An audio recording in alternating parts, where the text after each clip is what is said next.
قبل أن نبدأ، لا تنسوا الاشتراك في القناة وتفعيل زر الجرس ليوصلكم كل جديد، ولا تبخلوا علينا بالضغط على زر الإعجاب دعما للمحتوى. يترقب عشاق كرة القدم الأوروبية مواجهة مرتقبة تجمع بين برشلونة الإسباني وكوبنهاجن الدنماركي ضمن منافسات دوري أبطال أوروبا موسم 2025-2026 في مباراة مهمة ضمن مرحلة الدوري من البطولة، حيث يسعى برشلونة لاستغلال عاملي الأرض والجمهور لتحقيق الفوز وتعزيز حظوظه في المنافسة، بينما يدخل كوبنهاجن اللقاء بطموح كبير لتقديم أداء قوي والخروج بنتيجة إيجابية أمام أحد أقوى فرق القارة.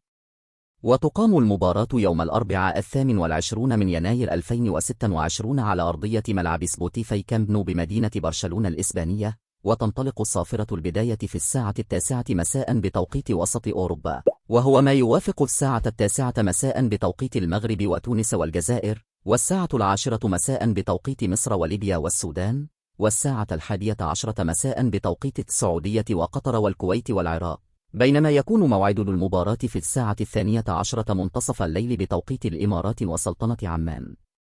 وتنقل المباراة حصريا في منطقة الشرق الأوسط وشمال أفريقيا عبر قنوات بي إن سبورتس الناقلة الرسمية لمسابقة دوري أبطال أوروبا، مع تغطية شاملة واستوديو تحليلي قبل وبعد اللقاء.